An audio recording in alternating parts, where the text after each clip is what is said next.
নতুন দিল্লীৰ ভাৰত মণ্ডপমত চাৰিদিনীয়াকৈ আজিৰ পৰা অনুষ্ঠিত হৈছে ভাৰত টেক্স 2026 আৰু এই ভাৰত টেক্স 2026ত অসমৰ যি মুগা আৰু এৰী শিল্প তাক প্ৰদৰ্শন কৰা হৈছে। গোল্ডেন থ্ৰেড অফ আছাম আছে, আৰ্মিজ আছে, দুইখনে ইয়াত প্ৰদৰ্শন কৰিছে। অসমৰ যি হেণ্ডলুম টেক্সটাইল মিনিষ্ট্ৰী আছে তেওঁলোকৰ তৰফৰ পৰা কৰা হৈছে। ইতিমধ্যে এই অসম পেভিলিয়ন মুকলি কৰা হৈছে। আমাৰ সৈতে কেন্দ্ৰীয় ৰাজ্যিক বস্ত্ৰমন্ত্ৰী পবিত্ৰ মাৰ্ঘেৰিটা ডাঙৰীয়া উপস্থিত আছে।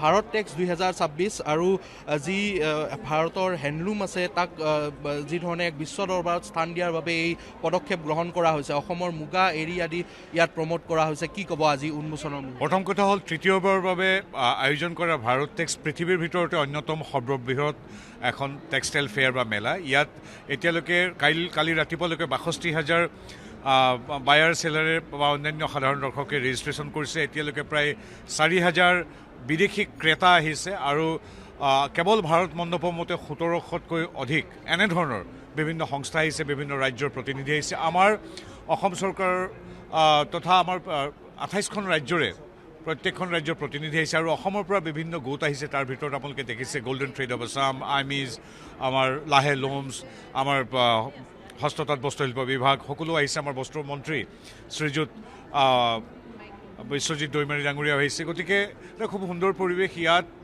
অসমৰ আমাৰ সাধাৰণ বোৱনীৰ শিপিনীৰ সামগ্ৰী বিশ্ব দৰবাৰত আজি দেশত সঁচা অৰ্থত প্ৰক্ষেপ কৰা হৈছে।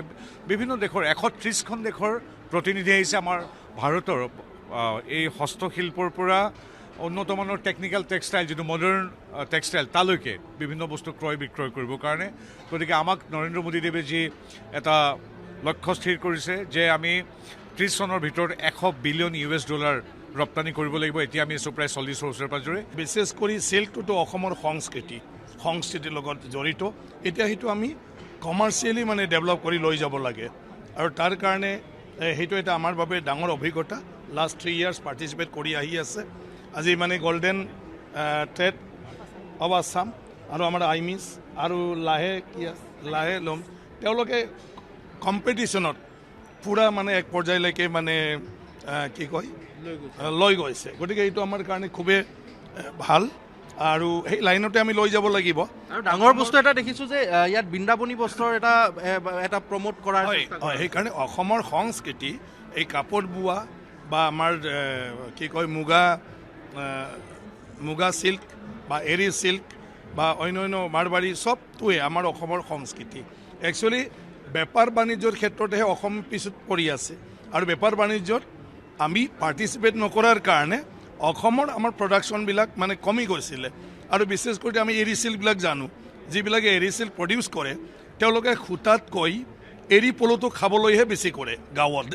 কিন্তু সেইটো যে ইমান এটা ডিমাণ্ড আছে ইণ্টাৰনেশ্যনেলি আৰু সেই লেভেলত আমি লৈ যাব লাগে, এই কথাবিলাক বেছি জানা নাছিলে। আৰু তাৰ কাৰণে নৰেন্দ্ৰ মোদী ডাঙৰীয়াই আজি মানে এই অনুষ্ঠানটো পতাৰ কাৰণে ব্যৱস্থা ল'লে য'ত গোটেই মানে ৱৰ্ল্ডত মানুহে ইয়াত আহি ভাৰতৰ মানে চিল্কটো ইয়াতে এভেইলেবল তেওঁলোকে চাব পাৰে, তাৰ পৰা তেওঁলোকে লৈ যাব পাৰে ইণ্টাৰনেশ্যনেল লেভেলত। আমি এক্সপৰ্টৰ ব্যৱস্থাটো যাতে কৰিব পাৰোঁ। আমাৰ মুখ্যমন্ত্ৰী ডাঙৰীয়া নিজে বহুত ইনিচিয়েটিভ লৈছে। ডক্টৰ হিমন্ত বিশ্ব শৰ্মা ডাঙৰীয়াই এইবাৰো আমি স্নেহজৰী এটা মিছন লৈছে। মুখ্যমন্ত্ৰী ডাঙৰীয়াই নিজে লিড লৈ আছে।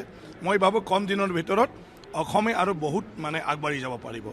পোনপ্ৰথমে মই আমাৰ মুখ্যমন্ত্ৰী ডাঙৰীয়াক যেতিয়া আমি এই প্ৰপ'জেলটো ভাৰত টেক্সৰ পৰা পাওঁ যে আমি পাৰ্টিচিপেট কৰিব লাগে, তেখেতলৈ ফাইলটো দিয়া হৈছিলে। তেওঁ আপোনালোকে চবে অসমৰ মানুহে জানে তেওঁ মুগাটো লৈ তেওঁ কিমান পেশ্যনেট হয়। তেওঁ লগে লগে ফাইলটো এপ্ৰুভ কৰি কৈছে যি কৰিব লাগে তাতে আমাৰ মুগা আৰু এৰী লৈ যাব লাগে। সেনেকৈ আমি গোটেইখিনি বস্তু অৰ্গেনাইজ কৰিলোঁ আৰু মন্ত্ৰী ডাঙৰীয়াই কৈছে গোটেইখিনি কথা ধুনীয়াকৈ। মুগা এৰী ইয়াতে প্ৰমোশ্যন মানে ইয়াতে ইমান কাণ্ট্ৰিজৰ মানুহ আহিছে। মুগাটো ক'তো নাই, একে বস্তু ক'ৰবাত হয়তো দেখা পাব পৰা যায়, কিন্তু এৰী আৰু মুগা ইমান ধুনীয়া। গোল্ডেন থ্ৰেড অফ আছাম আইমিয়ে নতুনকৈ কৰিছে, লাহে লুমছ খুব সুন্দৰ। আপুনি প্ৰথমবাৰৰ বাবে ইয়াৰ ভাৰত টেক্সত অংশগ্ৰহণ কৰিছে আপোনাৰ বুটিক লৈ পেলাই।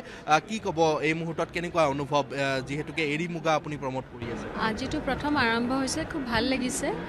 আৰু যিহেতু এৰী মুগা আমাৰ গৌৰৱ, গোটেই বিশ্বই জানে আৰু সেই বস্তুখিনি লৈ আহিছোঁ কাৰণে খুব ভাল লাগিছে। লগতে গামোচা আছে আৰু সদায় মই বোৱা কাপোৰক প্ৰাধান্য দিওঁ আৰু মই ভাবোঁ যে ইয়াৰ সৌন্দৰ্য সমান আন একো হ'ব নোৱাৰে। সেইখিনিলৈ আগবাঢ়িব চেষ্টা কৰিছোঁ, চাওঁচোন কি হয়। ধন্যবাদ জনাইছোঁ আমি দেখুৱাইছোঁ এই ধৰণে আচলতে কেৱল অসমৰে নহয় ভাৰতবৰ্ষৰ প্ৰতিখন ৰাজ্যৰ যি তেওঁলোকৰ চিল্ক আছে বিভিন্ন তেওঁলোকৰ হস্ততাঁত বস্ত্ৰশিল্প আছে তাক প্ৰমোট কৰাৰ বাবে এনেধৰণে ব্যৱস্থা গ্ৰহণ কৰা হৈছে ভাৰত টেক্স 2026ত এয়া অসম পেভিলিয়নৰ দৃশ্য আমি দেখুৱাইছোঁ অসম পেভিলিয়নত উপলব্ধ হৈছে এৰী মুগাকে ধৰি যিসমূহ অসমৰ যি হস্ততাঁত বস্ত্ৰশিল্পৰ যিসমূহ সামগ্ৰী উৎপাদিত সামগ্ৰী সেই সামগ্ৰীসমূহ এই ভাৰত সিদ্ধাৰ্থ ভট্টাচাৰ্য আপোনাক ধন্যবাদ জনাইছোঁ।